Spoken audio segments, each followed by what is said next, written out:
Honorable mentions, week 7. So we just talked about the teams who are out of the S&D 50 this week. These are teams that did not make the S&D 50 that we'd like to talk about because they've had some moments that matter. So starting at number 93 this week, down 2 spots in the rankings, we have Kansas State, who lost to Baylor in a shootout 35-34. All right. I got a question for you guys.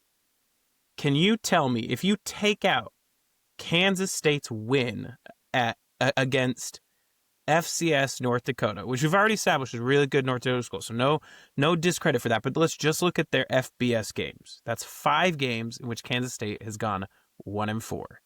Can you tell me what the combined point differential is on those 5 games for Kansas State? And got any guesses? 13. 14. Plus minus? Give me plus minus on that. Their combined point difference across those games, all 5 of them, wins and losses. Ooh, 21. Jake? -7. Plus 1. Woo! They have lost 4 games and won 1, and they have a point differential plus 1 on those. Plus 4 if you throw in the North Dakota win. That's a 2-touchdown win of UCF, and then a 3-point loss to Iowa State, a 3-point loss to Army, a 6-point loss to Arizona, a 1-point loss to Baylor. This Kansas State team has just had mishap after good luck on the other side of the field, hit them time and time again. That loss to Baylor was tough. It shows the grit of the Bears. We'll talk about them later, but man, Kansas State is a good team that's been down on their luck. So watch out anyone who has the Wildcats on the rest of their schedule. At number 92, up 27 spots in the rankings. Yes, up 27 spots. This was the lowest rated Power 4 team in the S&D 50 last week. The UCLA Bruins. They beat Penn State 42-37. We talked about Penn State and the teams out. It's time to give UCLA their shine. UCLA, I will give a refresher for those who weren't listening in past weeks. UCLA ruined the Pac-12 to play New Mexico, to pay New Mexico $1.2 million to annihilate them, to then fire their coach, costing them millions and millions of dollars. All is that to say, they bring in an interim coach who should have already got a head coaching job. They have Jerry Neuheisel drawing up these plays. And you know what they do? With 1 week's time, they put together a game plan to beat Penn State. Just incredible. Gotta love this sport, man. And the comeback story for Nico Iamaleava. Come on, guys. Everyone was dancing on his grave. Everybody. And here's his time. Here's his moment in front of not a full Rose Bowl. He did it. And no one was watching it on TV until it was probably already decided. But hey, he did it. And now we'll all keep an extra eye on UCLA. I think I got the notification, like on whatever, ESPN or something, about this game.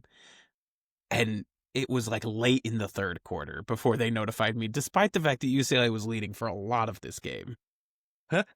I was looking at the score and it was 1st quarter, they're down, UCLA's up, and then 3rd quarter, they're still up. And then 4th quarter, there was a minute left. Oh my gosh, they're going to win. Did they trail at all in this game? Spencer, I don't think they trailed at all in this game. I will also add here, UCLA up 300 rating points. So our biggest tumble was Penn State. This is our biggest jump we've seen, I think, this year in 300 points in UCLA. At number 80, up 14 spots in the rankings, we have the Temple Owls. They pull out a win against UTSA, 27-21, up 95 rating points. You know, we talk about Iowa, who's just outside of the S&D 50 as being that pesky team that no one in the Big Ten wants to face. How about we have those same kind of words for Temple just in the American? They are, mark my words, they're that team in the American no one wants to face. They're not going to win the American. I don't even think they're going to be in contention for the American. But you do not want to play these Temple Owls. We've hinted at this. We've talked about this before. K.C. Keeler is their head coach, 1st year. He's coming over from Sam Houston. And K.C. Keeler, he has won 2 national championships at the FCS level at 2 separate schools. One at Sam Houston and one at the Tub. with the Delaware Blue Hens. No way. Yes, he did. And Delaware actually fired him after he went 5-7 one year, had his first losing season. They ousted him. That you can't have that kind of season with Delaware. Dude, they don't allow it. No, not allowed. But at Temple, he is creating a pesky team. Now, I'm digging deep here on you guys. I'm going even deeper here.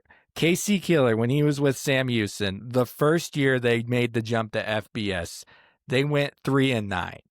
Now you'd say, "Ooh, they got boat raced." No, they had like 2 or 3 overtime losses. They had 2 or 3 one-score losses on top of that. They were in almost every game, even on their first-year transition. This is how this Temple team is going to be in the American. They will be in on every game. They might not be winning them all, but they're going to be putting themselves in a spot to win. Sam Houston State without Casey Keeler, number 133 out of 136 in the S&D 50.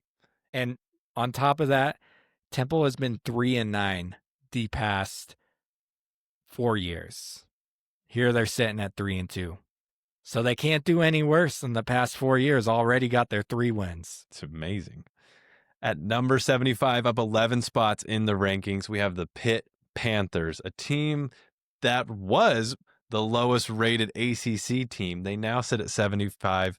They have a win against Boston College. Blew them out 48-7. I mean, let's talk about Pitt for a second. This is like the epitome of like a change of pace. They started a freshman quarterback. It's his first start. Heinzel's name is his name, which just, it kills me because Heinz, the ketchup company, is based out of Pittsburgh.